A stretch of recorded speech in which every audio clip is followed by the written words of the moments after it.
Здраво и добро дојдовте во уште едно видео, каде што ова видео ќе збориме за витамин B12 или исто така наречен кобаламин. Зошто бидејќи во структурата содржи кобалт. Друго често име е екстринзичен фактор и ќе видиме понатаму во видеото зошто така се нарекува. Овој витамин, односно нутриент, е есенцијален.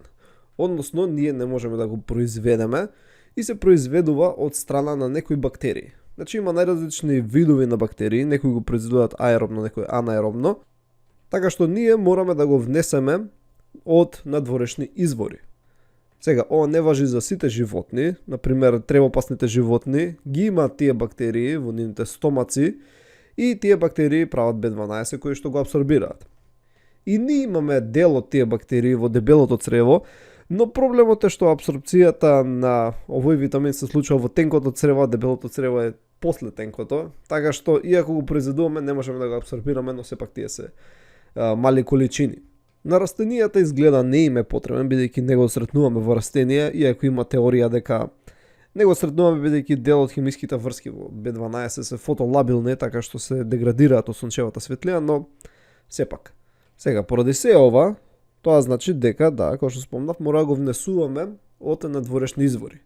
И тоа може да биде три начина, така, преку храна, преку фортифицирани производи, така, например, житарици, млеко, каде што е додадено екстра, или има други храни кои што се произведуваат сега за вегани, каде што во индустријскиот процес додаваат витамин B12, или пак преку суплементи, најчесто во форма на таблети, но може да бидат како форма на спрееви, или пак инекции.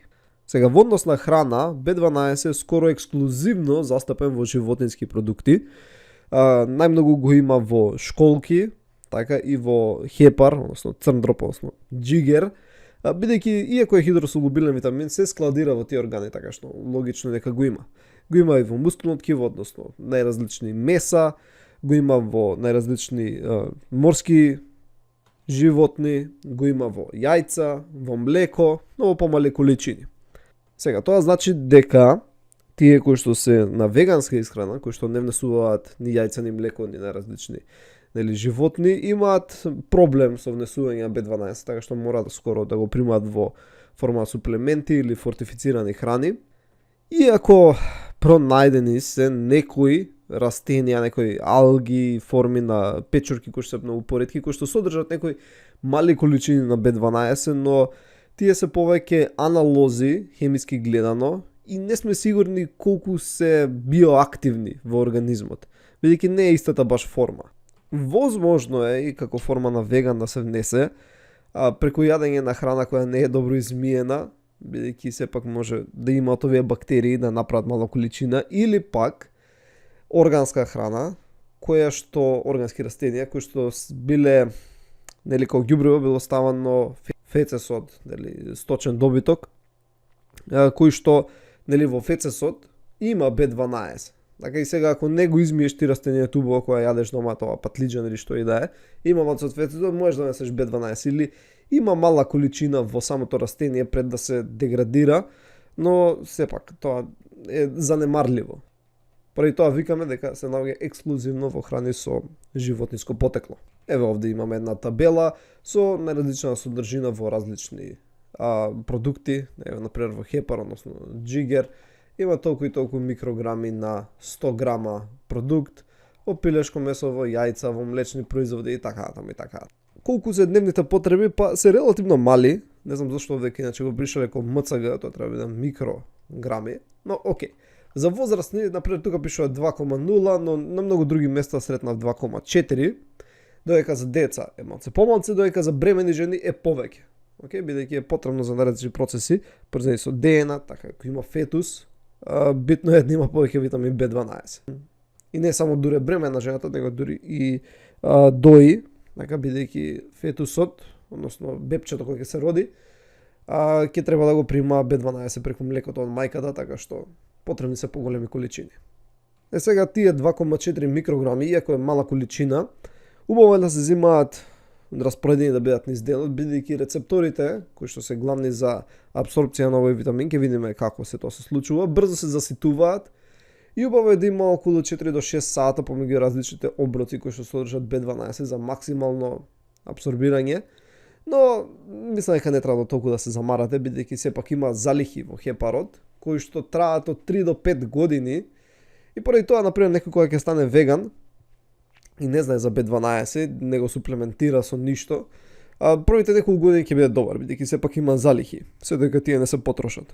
Сега тука има уште еден кавијат кој треба да го додадам. B12 кој што е во храната, од животинско потекло, е биоактивен B12. Ќе видиме, има различни форми. Поточно тој во храната е метилкобаламин или аденозилкобаламин, додека тој што се прима во форма на суплементи е најчесто во форма на цијанокобаламин, кој е нешто поштетен за бубрезите. Но поради тоа пак суплементите имаат подобра биодостапност, бидејќи нема тука други работи кои што пречат на апсорбирање, така нема различни протеини кои што го врзуваат витаминот, така што има апсорбција околу 70%, додека од храната е околу 55%. Но тој од храната сепак е нешто си подобар за организмот. ЕВА, хемиската структура на витаминот B12, иначе да, е најкомплицираниот витамин. Гледаме дека има тука корински систем на прстени, окей? Значи корински прстени, многу личи на порфирин, така? И да, може од таму да се стигне, но ние не можеме да го произведеме. Во центарот имаме кобалт, окей? Кобалт кој што може да биде 1, 2 или 3 валентен, најчесто е 2, значи кобалт 2 или кобалт 3. Океј, во некои ретки случаи 1, но не занима сега тоа. Поврзан е со 4 азотни атоми во рамнина, под рамнината е поврзан со диметил бензомидазол и таа е фиксната структура. Океј, значи ова е фиксната структура. Тоа што се разликува кај различните форми на витаминот B12 е другиот дел, другиот субституент со кобалтот, кој што може да биде 5-деоксиаденозин, така што би имале аденозин-кобаламин, окей, гледаме ова, може да биде метил, CH3, значи тој X може да биде CH3, или може да биде цианид, окей, може да биде јоха, ќе имаме хидрокси-кобаламин, но може да биде некои други субституенти, за кои не сме сигурни како всушност действуваат кај човекот, главно кај еукариотите. Така да, бидејќи имаме следното и други биоформи, како што спомнав, кај некои габи и растенија, но не сме сигурни дали тие се интерконвертираат во метилкобаламин и каква активност имаат. Повторно, овие две форми се тие кои што се биоактивни и имаат функција. Метилкобаламинот е во цитоплазмата, има функција, да ќе видиме каде што зошто. Аденозилкобаламинот е во митохондриите. Цијанокобаламинот, како што спомнав, таков се продуцира во различните индустријски процеси и најчесто го даваат во суплементи. Иако можеш и така да го дадеш преку храната, али е многу помала количина. Сега, како го биосинтетизираат ова бактериите, нели спомнав, има најразлични бактерии, откриени се многу видови од најразлични родови кои што го продуцираат. Процесот е прилично комплициран, поврзан е некаде 30 чекори ензимски катализирани кои што се случуваат. И еве, овдека имаме слика од најразлични чекори, имаме овдека уропорфириноген, гледате овдека десно, така од него се прави хлорофил, хем, нели кој што влегува во структурата хемоглобин. Но од него може да се добива прекорин 2 и сирохидрохлорин, кој понатаму, дали збориме за анаеробен пат, ова лево или аеробен, гледате преку многу низа чекори, се одвијат најразлични линија, па има најразлични ензими кои што катализираат одредени реакции, имаме salvage pathway кај некои бактерии и така натаму, за на крај да добиеш, овдека најдесно што гледате, аденозилкобаламин, тоа што го разгледавме. Значи прилично комплицирано.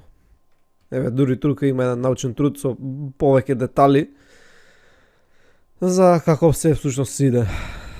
Значи, сите чекори, сите реакции, така натаму. Океј. Сега. Ајде да видиме дигестијата, апсорбцијата и општиот метаболизам на витаминот.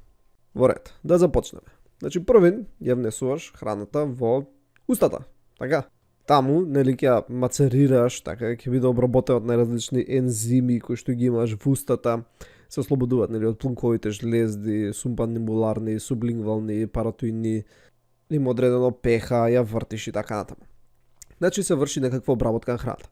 Но тоа што е битно, што сакам да кажам, е дека тука од плунковите жлезди се лачи еден протеин наречен хаптокорин, или пак има уште друго име R-binder, или има трето име транскобаламин 1. И од кога ќе биде обработена во устата, ќе продолжи во хранопроводот, надоле се до гастерот, односно до желудникот.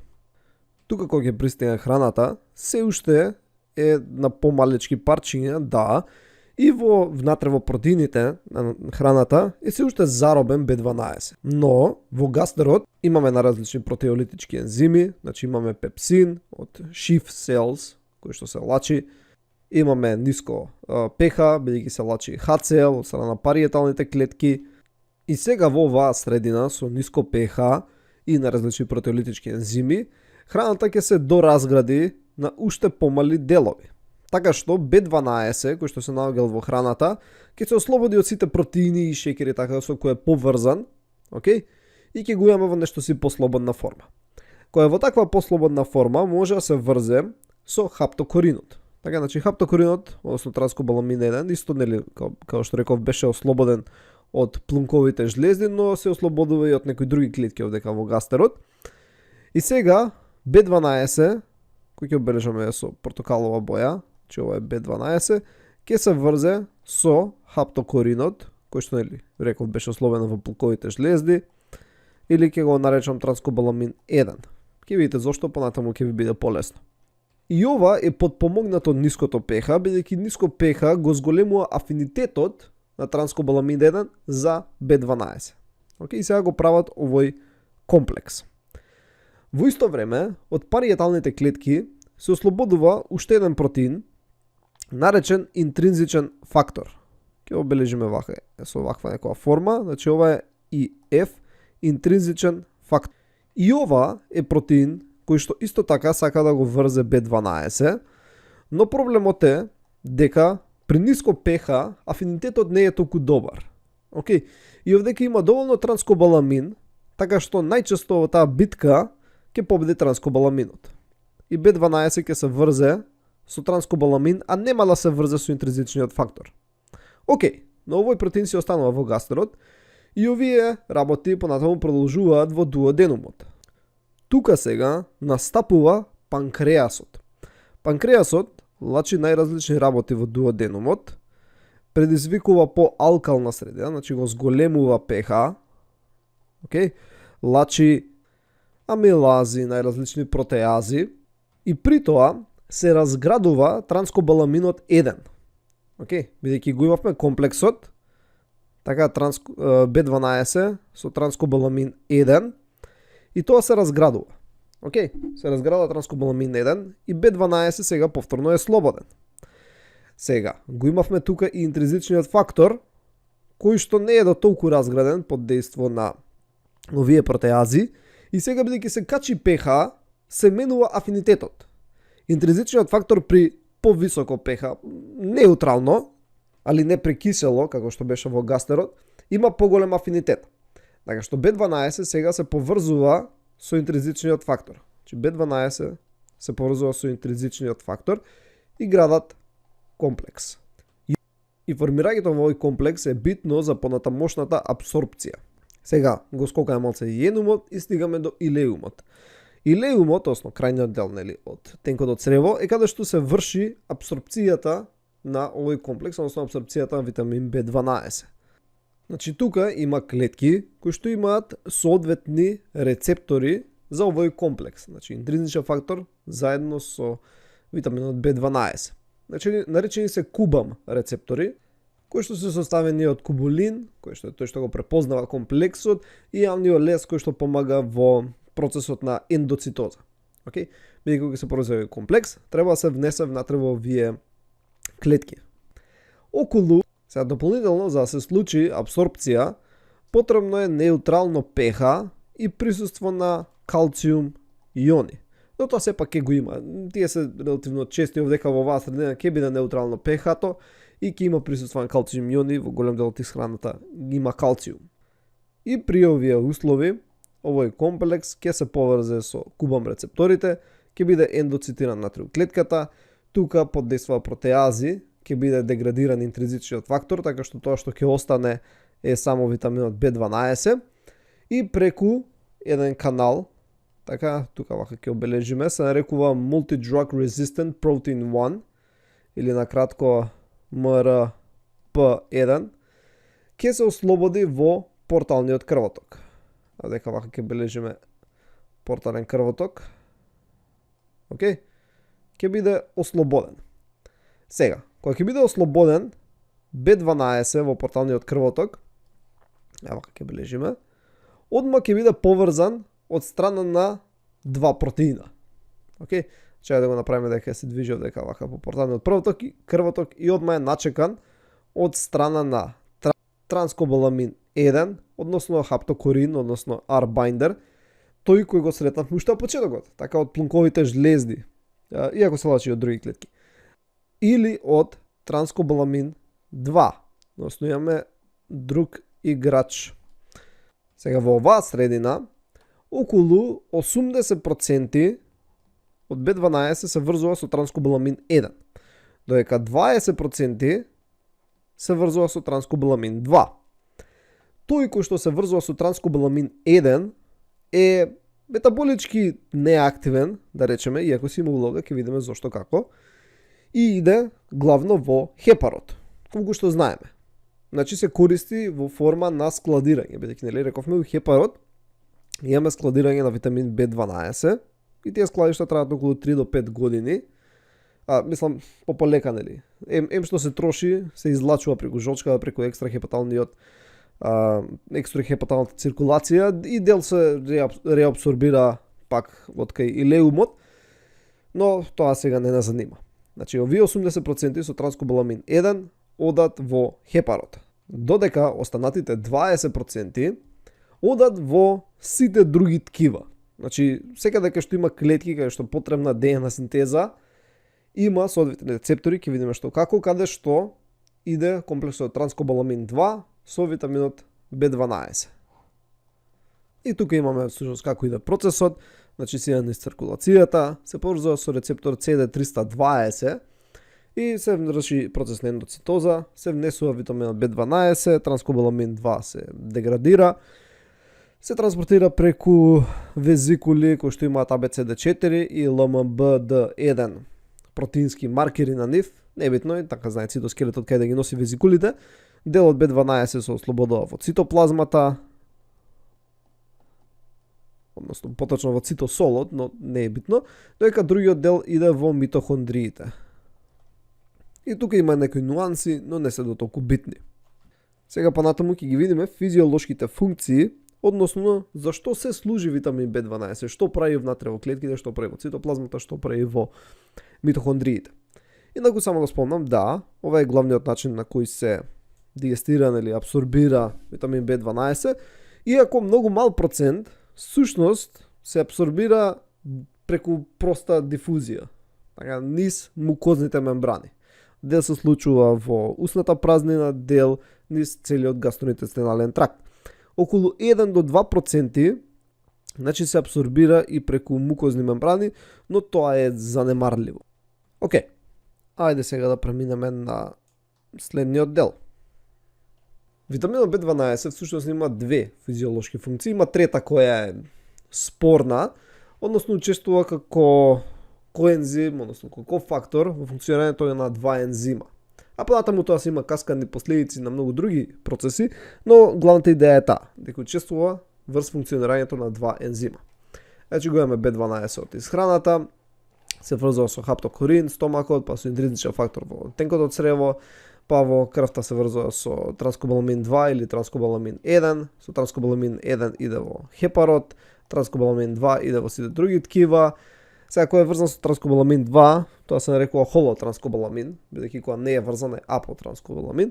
Небитно, сега во цитоплазмата прави на хидрокси форма, која преку низа процеси може да биде во 5-деокси аденозин кобаламин и метилиран кобаламин. Океј, метил кобаламинот, вака да идеме понаму, вака. Океј, се искачиме вака. Метилкобаламинот учествува во функционирањето на еден ензим кој што се нарекува метионин синтаза или хомоцистеин метил трансфераза. Океј, значи овој тука ензим е метионин синтаза и самото име кажува што всушност прави. Значи синтетизира метионин. Океј, метионин синтаза. Или пак може да кажеш дека го трансферира метилот од хомоцистеин. Океј, односно на хомоцистеин. Океј, значи хомоцистеин метил трансфераза, дека се трансферира метилот или дека всушност се синтезира метионин. Исто е, две имиња, истиот ензим. Што се случува? Од диетарниот фолат, кој што е 5-метил тетрахидрофолат, се откачува метил групата од таму, се пренесува на метил кобаламинот и од таму на хомоцистинот, така што се добива метионин. Значи таа метил група патува на метил кобаламин, па патува врз хомоцистин, што всушност значи дека се добива метионин. Океј. И при тој процес добиваме метионин и добиваме тетрахидрофолат. Ова е активната форма на фолна киселина. Океј. Метионинот, добро, може да се учествува во најразлични процеси. Нели знаеме, тоа е вакво аминокиселина, со нејзе започнува транслацијата на сите протеини. Сега, метионинот подейства на одредени ензими, не е сега тоа толку битно, станува S-аденозил метионин. Сам. Океј. Тој учествува во префрлањето на метил групи на многу најразлични други протеини, нуклеински киселини, фосфолипиди и така натаму и така натаму. Преку учествува метил трансферази. Океј. И тие метили што ги донира се битни за функционирањето на понатаму други процеси. При тоа ќе се добие S-аденозил хомоцистин, кој што преку низа процеси, не е тука се запишано и можете да си видите у детали, се добива повторно хомоцистин. Хомоцистинот е битен во други процеси и така натаму. Океј, што друго добиваме? Добиваме тетрахидрофолат, активната форма, кој што учествува добро во формирање на 5-10 метилен тетрахидрофолат, кој што може да се добие 5-10 метенил тетрахидрофолат, формил тетрахидрофолат, кој што учествува во синтезата на пурини. Така, значи аденозин и гванин. Океј. Исто така, ова може да учествува во процесот каде што урацил се конвертира во тимин. И тоа е многу битно. Така, пурините и тиминот се битни за формирање на ДНА. Океј, че тоа е многу битно во сите клетки, да можеш да направиш ДНА. Океј, да видиме која е функцијата на аденозил кобаламин. Тој учествува во функционирањето на еден ензим кој се нарекува метилмалонил коензима мутаза. Значи од различни аминокиселини, валин, изолеуцин, мислам дека беше, и метионин, и од масни киселини со непарен број јаглеродни атоми, се добива проприонат, кој што стигнува до метилмалонил коензим А. Метилмалонил коензим А поддействува на метилмалонил коензим А мутаза, значи ова е мутаза, како кофактор учествува аденозил кобаламин, се добива сукцинил коензим А, кој што понатаму продолжува во крепсовиот циклус и тука може, нели, врти, се случуваат најразлични работи, се добиваат редуцирани кофактори, се добиваат најразлични други интермедиери кои што може да учествуваат во многу други процеси. Интересно е дека кај растенијата и кај габите имате еволуирано механизми каде што ги имат овие ензими, но функционираат без коензим. Океј, значи без B12. И функционираат, но се многу помалку ефикасни. Што сепак е некој трейд-оф. Така, значи нема потреба да користат B12 или имаат ензими кои што се нешто си поспори. Сега, освен овие два ензима, постои, како што реков, хипотетичка функција врз еден ензим што е леуцин аминомутаза. Океј? И ова, гледате, трудов е од 1976 година, има некои други трудови, сите се пред 2000-та, каде што е забележано кај бактерии, но и некаде кај стаорци. Значи има форма на леуцин, аминокиселина, од една до друга форма на истата аминокиселина од алфа до бета леуцин, кој што сме сигурни како се добива кај живите организми, кај еукариотите, некогаш, и претпоставено дека учествува овој ензим каде што кофактор е B12 и не знам, изолирање најдене, но се уште не сме сигурни дека постои кај луѓе. Океј. Сега, освен како функционирање за коензим, има и некои функции кои што се релативно ново откриени, некаде помеѓу 2004-2017 има некои нови откритија, дека функционира и врз регулација на ДНА транскрипција. Односно, забележано дека може да се врзе со одредени рибозомски switches, прекидачи на одредени места, не ензимски, и да се врзе со одредени транскрипцијски фактори, така што врши репресија или активација на одредени делови од ДНА, што е интересно. Ајде сега, од кога ги знаеме физиолошките действија, да видиме кои се некои патологии кои што може да се развијат при дефицит на B12 или пак ако има. Патологијата поврзана со B12 може да се јави поради дефицит на витамин B12. Сега, зошто би имале дефицит?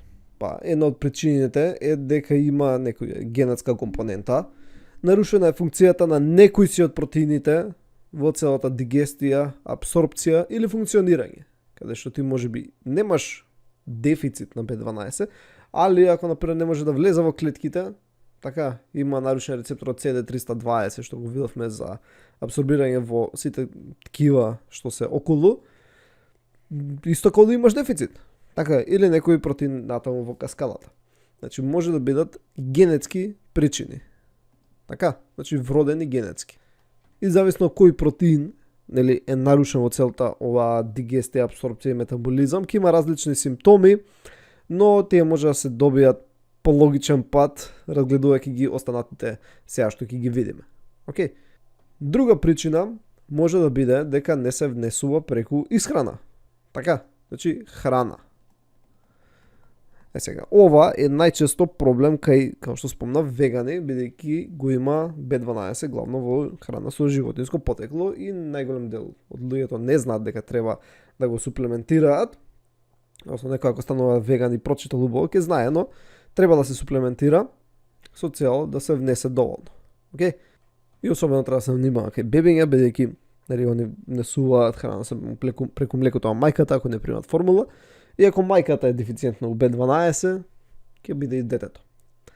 Може да има проблем со плунковите жлезди, каде што можеби не функционираат добро, не се влачи доволно плунка, така што ќе нема хаптокорин да се врзе, така што нема да имаме правилна дигестија и абсорпција понатаму во трактот. Следно може да имаме проблеми на ниво на гастерот, на стомакот.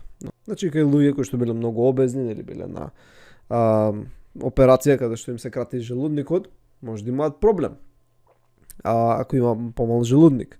Може кај луѓе кои што примаат лекарства за протонски пумпи, односно за киселини во стомак, така што ќе имаат помал HCl, нема биде соодветно pH, нема се деградираат доволно останати протеини да се ослободи B12, ќе биде проблем. Кај постари луѓе, знае да биде стомакот проблем, бидејќи не лачат до толку HCl. Но најчеста причина кога збориме за дефицит, каде што проблем е стомакот, збориме за пернициозна анемија. Односно, кога имаме нарешување на париеталните клетки од автоимуни причини. Значи, ева, кидаме тука горе.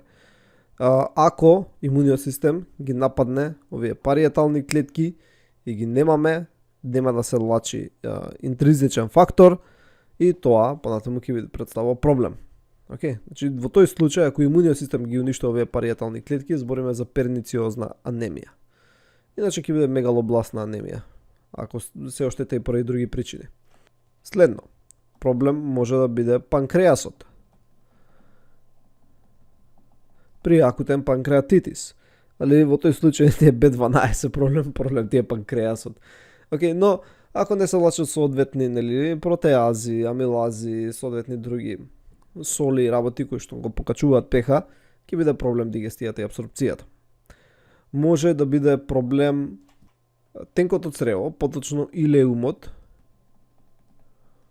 крајниот дел, нели, каде што всушност се врши апсорбцијата, тука се наоѓаат тие кубом рецептори, односно кај луѓе кои што имаат кронова болест, целијакија, можеби биле имале операција каде што било скратено дел од тенкото црево и овој дел тука скратен, така што ќе имаат проблем со апсорбција B12 и треба да го примаат во форма на инекции, интравенозно или интрамускулно, не сум сигурен како беше.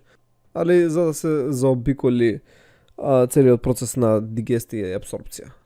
Исто во илеумот може луѓе имаат некои паразитски инфекции, некои паразити тука се наоѓаат, па консумираат B12 и многу е всушност намалена апсорбцијата.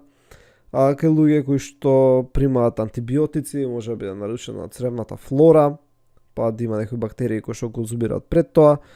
Кај луѓе кои што исто примаат долго метформин, исто така може да биде нарушена цревната флора и така натаму и така натаму. Значи на ниво на илеум може повеќе работи да действуваат. И за крај може да имаме и проблеми со хепарот, иако хепарот учествува во одредени реакции, значи потребно е за создавање на одредени протеини како транскобаламин 2, така и транскобаламин 1.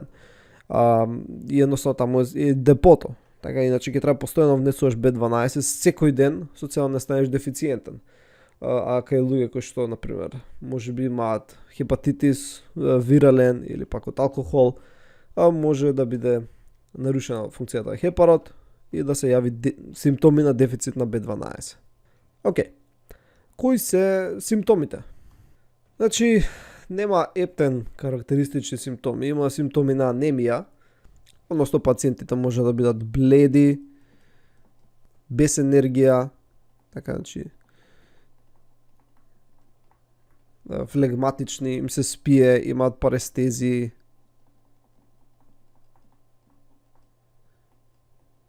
односно нели пецкање, атакси, нели слабост во мускулите, некоординирани движења, нарушена меморија,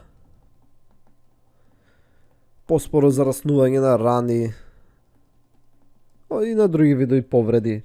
Осеќаат некојаш недостаток на воздух. Сега, зошто настануваат овие симптоми? Значи дел настануваат поради, например, воздух, бледи, енергија, поради анемија. Односно, ќе идеме во повеќе детали кога ќе збориме сега за начина диагноза, бидејќи B12 е потребен во синтезата ДНА, да, потребен во сите клетки, но клетки кои што се продуцираат постојано се, пример, еритроцити и други клетки на крвната лоза. И сите клетки, без да дали се, сите клетки на крвната лоза, значи еритроцити, леукоцити, ќе изгледаат незрело и особено ќе бидат така поголеми, незрели и ќе изгледаат на водници мутаво, така да се изразам, бидејќи нема добра ДНА синтеза. Океј? И ова е всушност мегалобластна анемија. Ќе изгледаат поголеми клетките, но ако е настаната поради уништување на париеталните клетки, ја нарекуваме пернициозна анемија. Но освен анемија, се јавуваат и оштетувања на ниво на нервниот систем. Океј? Сега, зошто се јавуваат, не сме 100% сигурни. Знаеме дека поврзано со миелинската обвивка. Сега, дали е поврзано бидејќи нема доволно метил групи со цел да се метилираат на различни фосфолипиди и со тоа се нарешува миелинската обвивка, или пак се натрупува хомоцистин кој што действува токсично и оштетува миелинската обвивка, или пак не се метилира аргинин, кој што исто така битен во формирање на миелинската обвивка, или пак не се формира урацил. Да, од урацил станува тимин, со помош на B12, само потребен и B12 за формирање на урацил, па тој урацил е потребен во структурата на периферниот нервен систем и тука имаме всушност оштетување, ова се нарекува така, ова е така наречена Newig's hypothesis, или пак е на собирање на метил малонил коензима. Исто и тој се смета за токсичен како хомоцистинот, значи зголемуваат создавање на слободни радикали. Тоа е уништува миелинската обвивка. Не сме сигурни. Ама знаеме дека е битен за функционирање на нервното ткиво. И знаеме дека, например, кај мајки, ако не примаат доволно B12, односно немаат B12, може да се јави дефекти на неврална туба. Така и треба да примаат и од кој ќе се роди плодот, бидејќи го хранат преку млекото, со цел да нема дефекти во нервниот.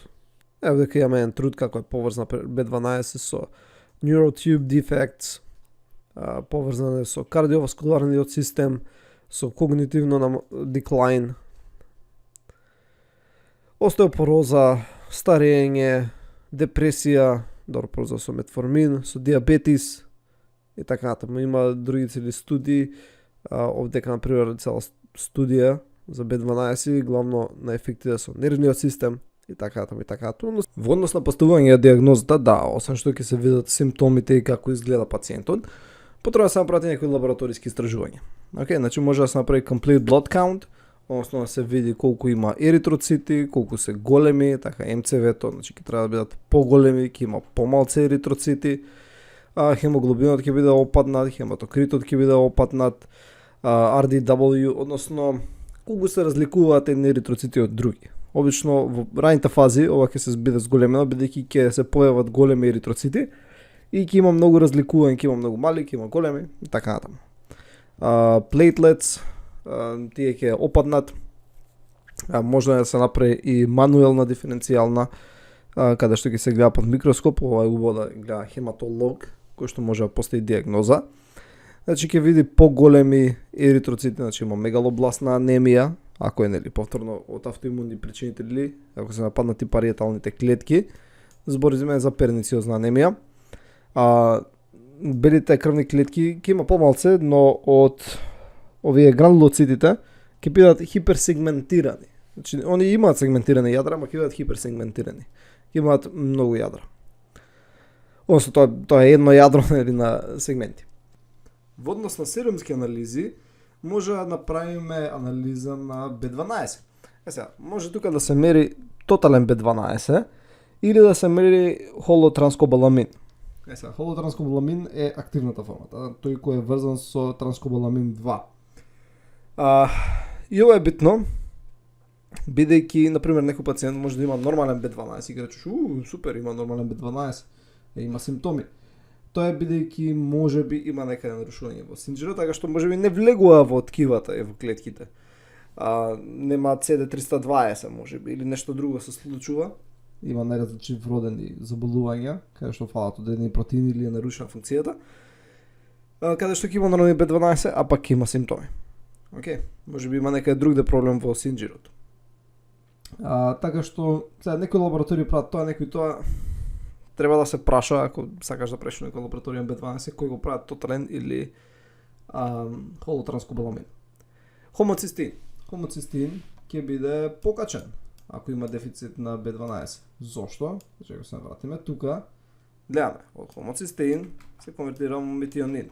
Ако нема B12 ќе се натрупува хомоцистин. Така. Исто така. Ако нема B12, ќе се натрупува 5-метил тетрахидрофолат. Океј, ако има помалце тетрахидрофолат, ќе има повеќе 5-метил тетрахидрофолат.